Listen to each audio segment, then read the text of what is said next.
শব্দার্থ বা প্রতিশব্দ পার্ট 4। সায়ন্থম শব্দের অর্থ হচ্ছে সন্ধ্যা, প্রদোষ শব্দের অর্থ হচ্ছে সন্ধ্যা, শেকড়া অর্থ স্বর্ণকার, সারমে অর্থ কুকুর, স্বাক্ষর অর্থ অক্ষর জ্ঞান আর শৈব স্বাক্ষর হচ্ছে দস্তখত, সিডর অর্থ চোখ, সাইমম অর্থ মরুভূমির বাতাস, সেরেস্থা অর্থ কার্যালয়, সেথারা অর্থ ওরা তারা, হেলাল অর্থ চাঁদ, হিল্লোল বা বিচ্যুত ঢেউ বা কল্লোল, হলাহল বা হেমলগ অর্থ হচ্ছে মারাত্মক বিষ, ধোয়া অর্থ গানে যে অংশ বারবার গাওয়া হয়, জরিমা অর্থ হচ্ছে অরস্থতা, অতিসার অর্থ উদরাময়, অনুবর্ধন অর্থ অনুসরণ, পামর অর্থ পাপিষ্ঠ, লাঙ্গুর অর্থ হচ্ছে লেজ, তাঁত বা পৃথিব্য অর্থ হচ্ছে কাকা বা চাছা,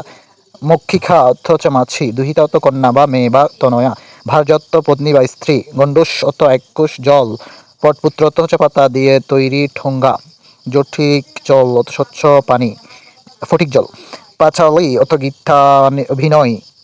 রম্বারখাদি অর্থ হচ্ছে কলার ছড়া, ফলাহার অর্থ জলযোগ, কৌফিন অর্থ লাঙ্গট, দাওয়া বা আরিন্দ অর্থ হচ্ছে রুয়াক বা বারান্দা, দেউল অর্থ হচ্ছে মন্দির, মিখি মিথ্যা বা কপট বা কৃত্রিম, গৌরচন্দ্রিকা ভূমিকা, ফুস্তিন অর্থ চামড়ার জামা বা কোট, সালথি অর্থ তালগাছের তৈরি নৌকা,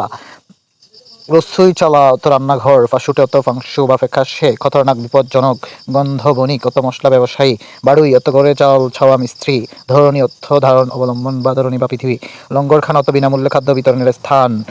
রবদব রবদব শব্দ অর্থ হচ্ছে জাকজমক, ফতে অর্থ জয়, কামিন অর্থ নারী, শ্রমিক, মাহিষ্য অর্থ কৈবর্থ জাতি, মজকুর অর্থ পূর্ব বর্ণিত,